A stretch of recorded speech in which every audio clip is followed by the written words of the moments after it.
All right, everybody, this video is going to be in regards to something called the Toolbox. So basically, this is a quick sample play field, and I've got another file here that's a flipper. And this flipper design is, I've designed it so that there's a hex bolt that goes through that. And the top part of that flipper has room for the hex head to kind of sink down in there.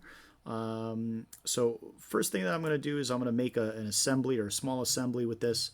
So I'm going to go to my part. My part is already saved, and I'm going to go up to New and Make Assembly from Part.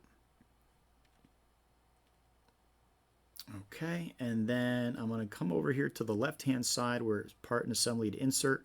I'm going to select that play field number 2 and left-click inside the workspace so that I see my sample play field.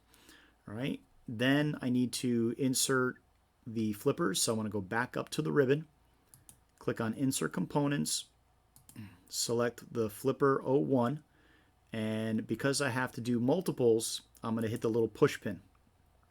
So I'm going to left-click inside my workspace once, move and twice, and then I'm going to hit the Escape key to stop installing or stop inserting. There it is. So now I've got 2 flippers and I've got my play field. So I can kind of immediately mate these to some extent. If I use the mate tool, let me just do this quickly.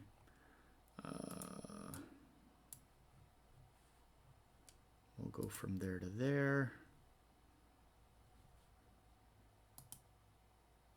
Go and hit OK, and same thing. I want to make sure that these are concentric.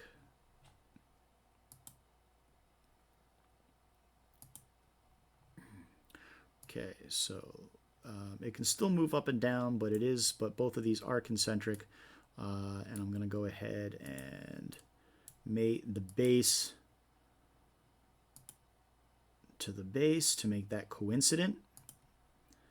And I'm going to do the same thing with this flipper up here. Highlight the base and highlight the base. So now I've got 2 flippers, and as I move them, so they're in the right spot, but they still, I'm going to finish my mates, but they still need to be properly assembled to this play field. So, and that's where the toolbox comes in. The toolbox is on the right hand side here. It's this little stack of library books underneath the house icon. So that stack of library books is called the design library. And let me get back to what you guys would typically see.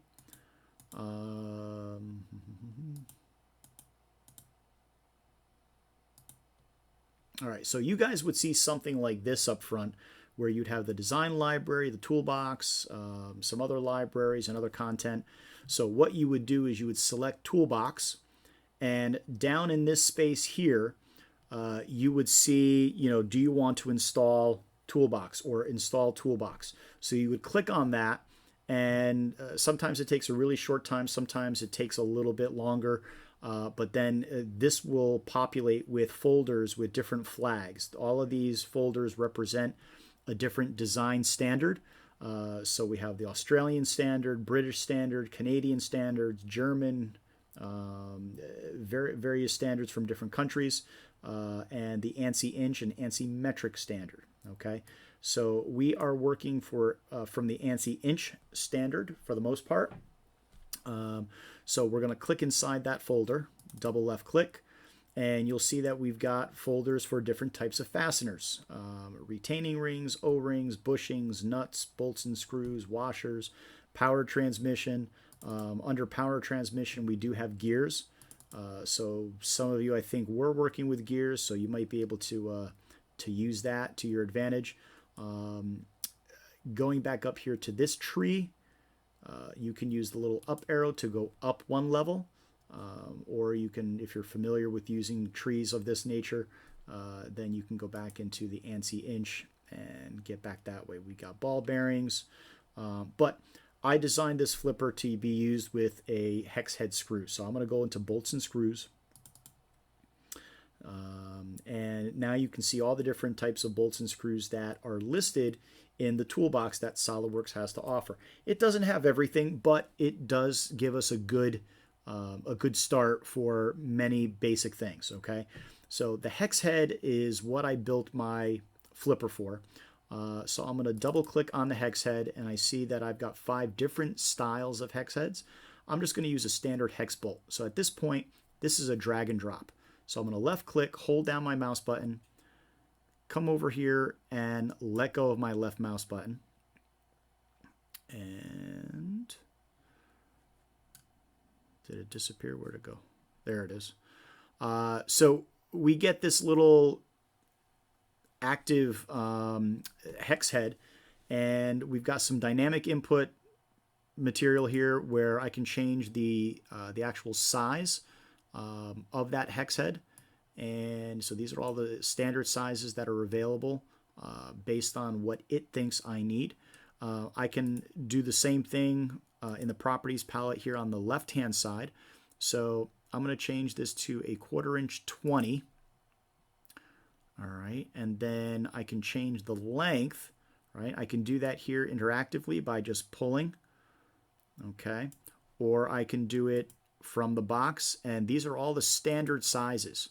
All right, so this list here has all the standard sizes for lengths of a 1/4 inch 20 hex head thread.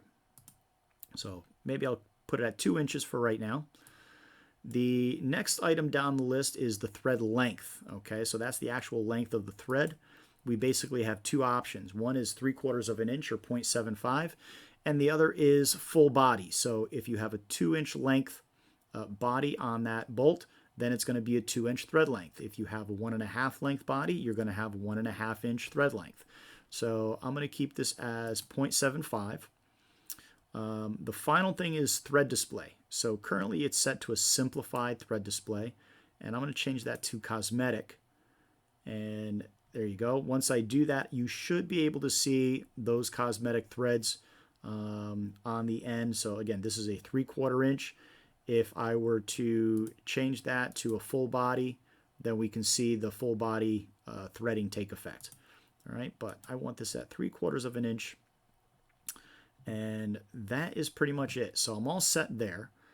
Okay, so I've configured the bolt that I want, and I'm going to green check either here or on the left-hand side in the property window. So green check. And what happens is it gives me another ghost image in case I want to add additional copies of this hex bolt. So I do need another one. So I'm going to left click to throw in another one. And I'm going to hit escape because I don't need any more. So hit escape when you're done. All right. And then basically these just go in like you're mating any other object. So I'm going to use the mate tool. And I'm going to click on the cylinder, and I'm going to click on the hole and concentric, so that's good. And then I'm going to mate the bottom of the head to the floor here in my flipper. So there's the floor.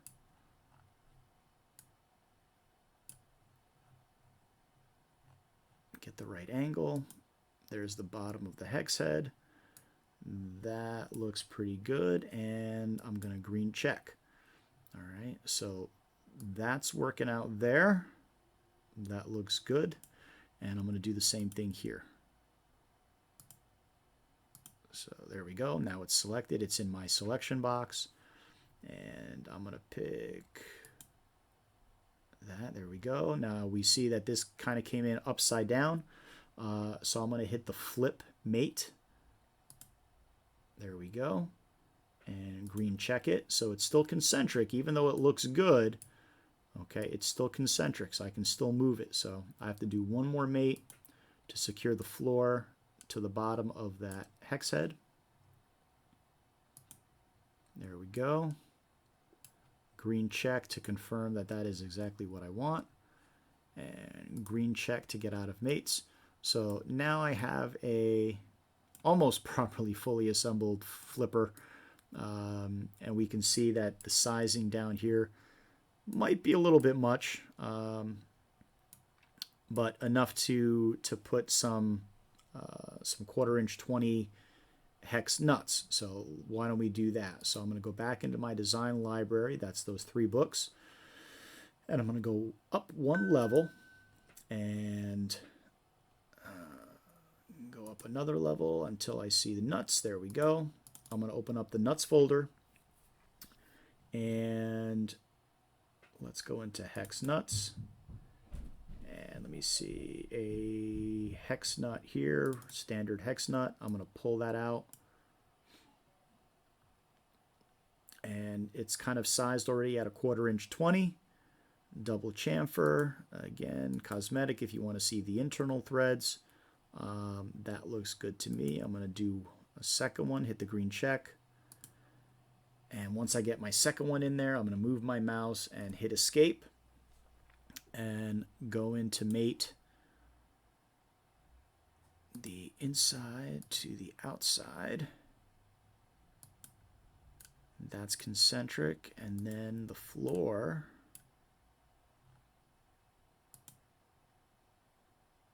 make sure that that's coincident, and that looks good. So realistically, you'd probably have a washer or a couple of washers, and maybe a bushing, so that there isn't so much friction between all of those parts.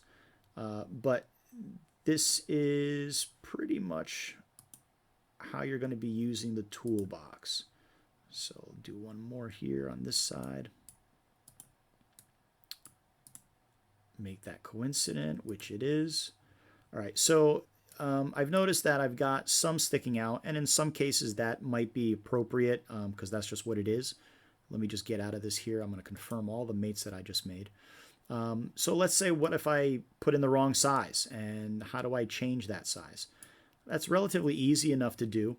Essentially what you're going to do is you're going to right click on the element that you want changed, the toolbox element that you want changed.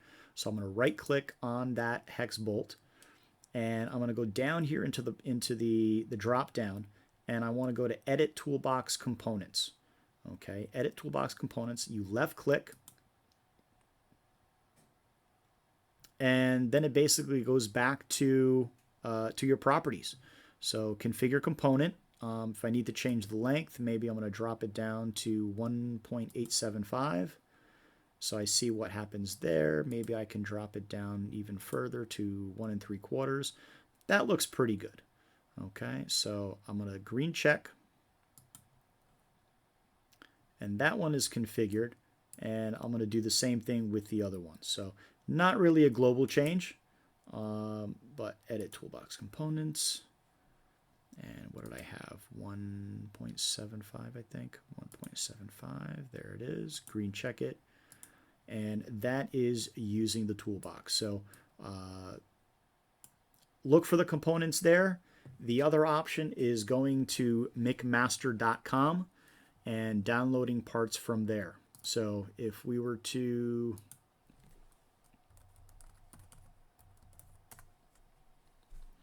go to mcmaster.com and try to find the same thing, I'd go to screws and bolts, and I'd find hex head screws, and we want, then I go to filtering, right? So I want inch system, I want to filter by the thread size, 1/4" 20, maybe material if it matters, so I'll say steel. The length, I did 1 3/4, so there's that. Again, standard sizes listed here. This is all out of the catalog. So then I basically look for, I don't need high strength, low strength hex heads. I'm going to look for these part numbers. Okay, so after looking for these part numbers, I'm going to say, yep, this is the one that I want. I'm going to left click on that, and I'm going to go to product detail. So you should see a little CAD symbol. That CAD symbol means that there is a CAD drawing and a CAD model that you can download. Okay, So here is the details when I click in to that, and then if I scroll down, it gives me a little drawing with a model, and then you should see a little drop down box for 3D models and technical drawings. So you've got 2D drawings as well as 3D drawings. So I'm going to say 3D SolidWorks because that's what I'm working in, and I'm going to save, and it's saving that to my downloads folder probably. And then I go back into my assembly and insert components. Now it's up to you whether or not you want to bring that downloaded file into your SolidWorks project folder, or if you're just going to browse to the download section. So there's my bolt, and I'm going to open. And here it is. This is brought in from McMaster. I just left click to place it. And then, I made it the way it needs to be mated. And so you can use that as a second alternative. Okay, so that's using the Toolbox or using McMaster.com for additional fasteners. Anything that's not there, you can model very simply yourself. You don't need to be this detailed, okay? As long as you know how to create the model for it, just a bare bones model, and it's described properly, then you should be all right. All right, that's it for this video.